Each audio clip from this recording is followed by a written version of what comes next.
ऐसा ही होगा, यही राम राज्य है, यही राष्ट्रभक्त है कि साधु संतों को मारा जाए, पीटा जाए। कहते हैं संत सत्य बोले तो हमारे ऊपर गुंडा एक, और जो हमें मार रहे हैं उनके ऊपर कोई भी धारा नहीं। उनके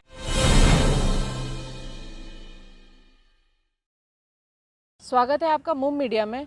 और इस समय हम ऐसी जगह बैठे हैं, ये आप लोग ने पहले भी हमारे चैनल पे देखा होगा कि संतों के साथ इस समय उत्तर प्रदेश में बहुत ज़्यादा अत्याचार चल रहा है। और यहाँ पे गोंडा इलाका है, उत्तर प्रदेश में ही है, जिला गोंडा है, जिसमें ब्रजभूषण शरण सिंह जो हैं वो पूरी तरीके से संतों पर अत्याचार कर रहे हैं, जिन्होंने मठ जो इनका संतों का मठ था उसको अपने कब्ज़े में ले लिया है। और ये सब लोग पिछले 15-16 दिन से यहाँ पे बैठ के धरना दे रहे हैं और अपने हक की मांग कर रहे हैं कि जो मठ सांसद जी ने लिया है इनको दोबारा दिलाया जाए। जो इनके साथ गलत हुआ, जो संतों को पीटा भी गया है, आपको हमने अपने वीडियो में दिखाया था।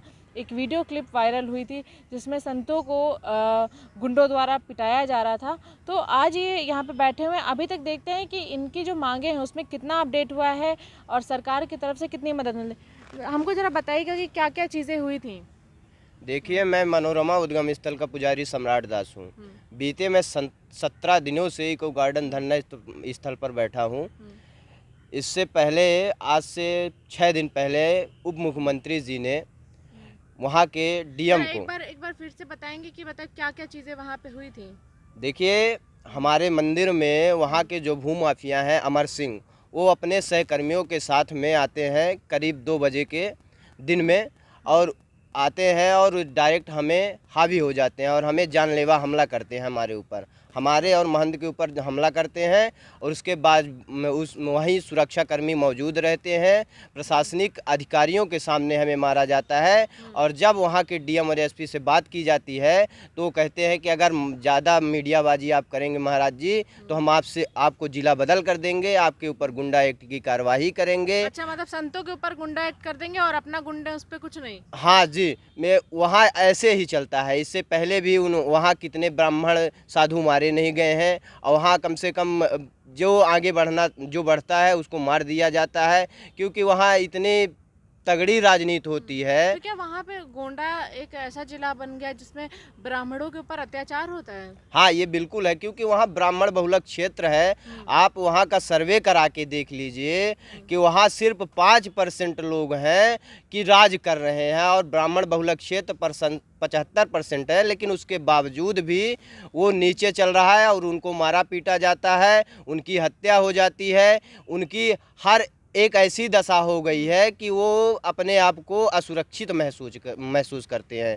लेकिन उसके बावजूद भी वहाँ के जो डीएम एसपी हैं वो राजनीतिक संरक्षण फ़ायदा करते हैं और उनको मदद करते हैं, और हम लोग हमेशा से पीटे जा रहे हैं। इसके बाद भी हम योगी आदित्यनाथ जी से ये पूछना चाहते हैं कि ऐसा ही होगा, यही राम राज्य है, यही राष्ट्रभक्त है कि साधु संतों को मारा जाए, पीटा जाए। कहते हैं संत भगवंत अंतर के, संत और भगवान में कोई अंतर नहीं होता है। तो क्या साधु संत को लातों और घूसों से मारा जाता है? आप माननीय योगी आदित्यनाथ जी भी एक संत हैं, सब जानते हैं, ऐसा कोई नहीं है कि जो नहीं जानता हो। लेकिन उसके बावजूद भी हमको न्याय नहीं मिल रहा है। हमारा वीडियो साक्ष्य है, और वहाँ योगी आदित्यनाथ जी सौगात पर सौगात दे रहे हैं, और वहीं के कुछ उनके ही नेता और उन्हीं के प्रशासनिक अधिकारी हम लोगों के ऊपर ऐसा ऐसा जुल्म कर रहे हैं, और हमें कह रहे हैं कि हम आपके ऊपर गुंडे एक्ट की कार्रवाई करेंगे और जिला बदल की कार्रवाई करेंगे।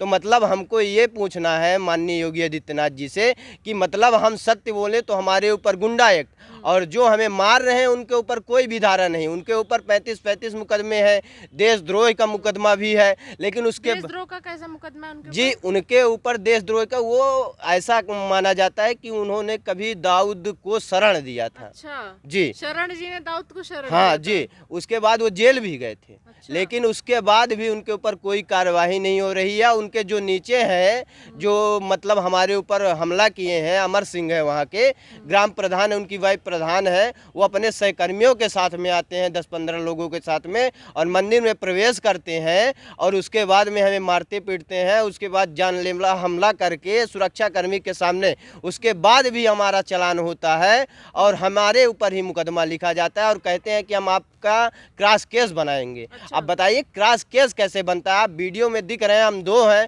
वो कम से कम 15-20 है। उसके बाद हमारे ऊपर ही क्रॉस केस बनाते हैं और जब हम न्यायालय में पहुंचते हैं तो उसके बाद में वहाँ के जो देखते हैं, वो जो क्या कहते हैं जज साहब देखते हैं तो कहते हैं कि आप वहाँ अराजकता फैलाने जाते हैं। उनको भी बताइए, वीडियो साक्ष्य होने के बावजूद भी नहीं दिखता है, जो कि हमने उनसे कहा भी कि आप वीडियो देख लीजिए, फिर उसके बाद कहिए कि हम अराजकता फैला रहे हैं कि वहाँ के ये भूमाफिया फैला रहे हैं। लेकिन ऐसा कोई भी नहीं है। वहाँ सब ऐसे एकदम संलग्न हो चुके हैं कि अगर कोई सत्य बोलेगा उनका तलवा चढ़ेगा, तभी उनके साथ में रहेगा, तब उनका भला होगा, अन्यथा उनको मारा जाएगा, या तो जेल भेज दिया जाएगा या तो उन्हें मार दिया जाएगा। आज से 6 दिन पहले उप मुख्यमंत्री दिनेश शर्मा ने भी मार्कंडेय शाही को, वहाँ के डीएम है, उनको कॉल किया था, लेकिन उसके बावजूद वो कह रहे थे कि हम महंत से बात करेंगे और उनको बुलवाएंगे और उनका जो वीडियो साक्ष्य के आधार पर उनको हम न्याय दिलाएंगे। तो अभी लग नहीं रहा है कि किसी तरीके का कोई न्याय मिलेगा? जी बिल्कुल ऐसा हमें लग ही नहीं रहा, क्योंकि अभी तक कोई भी प्रशासनिक अधिकारी इस स्तर से नहीं आए हैं कि हम उनको कह सके कि हमारा कार्य हो रहा है। अच्छा, तो अभी देखने को जैसे मिल रहा है कि ये लोग कई दिनों से यहाँ पे बैठे हुए हैं, अपने हक की लड़ाई लड़ रहे हैं, और उत्तर प्रदेश में ही, क्योंकि ये यहाँ के जो सीएम हैं वो खुद ही में ही एक संत हैं, और संतों के साथ यहाँ पे अत्याचार बहुत ही गलत चीज़ है। कोई और प्रदेश होता तो बात एक बार मानी भी जा सकती थी कि भाई चलो वहाँ का जो मुखिया है वही संत नहीं, लेकिन यहाँ का तो मुखिया ही संत है, और ऐसे संतों के साथ बाबरता देखने को मिल रही है, और खुद बीजेपी के सांसद हैं वो ऐसा कर रहे हैं। तो ये सारी चीज़ें कहीं ना कहीं बीजेपी के लिए बहुत गलत साइन जा रहा है कि संत होते हुए भी संतों पे लगातार ब्राह्मणों पे उत्तर प्रदेश में अत्याचार चल रहा है। और गोंडा ऐसा ज़िला है जहाँ पे ज़्यादातर ब्राह्मण रहते हैं और ब्राह्मणों का ही इस समय वहाँ पे शोषण हो रहा है। तो ये सारे लोग अपने हक की लड़ाई के लिए यहाँ बैठे हैं, और जो यहाँ के उप मुख्यमंत्री हैं उनके तरफ से इनको सांत्वना भी मिली कि आपको आपका जो अधिकार है वो मिलेगा, और आपके साथ जो अन्याय हुआ है, जो आपका शोषण हुआ है, उन सब की भी जो भरपाई करनी है, जो आरोपी हैं उनको उस पर सज़ा मिलेगी। लेकिन अभी तक कहीं से भी इन लोगों को किसी भी तरीके की कोई सहायता मुहैया नहीं कराई गई है, किसी भी तरीके का कोई अपडेट नहीं है जिससे ये साबित हो सके कि इनको आने वाले समय में न्याय मिलेगा कि नहीं मिलेगा। तो योगी जी अभी यहाँ पे मुख्यमंत्री हैं, सबसे इम्पॉर्टेंट चीज़ है कि ये सारी चीज़ें उनको देखनी चाहिए कि ऐसे टाइम पे संतों के साथ उत्तर प्रदेश में होना ये उनके राज में बिल्कुल भी कहीं से शोभा नहीं देता। कैमरामैन शिवम के साथ शोभनी Verma, Lucknow. Subscribe now and press the bell icon. Never miss an update.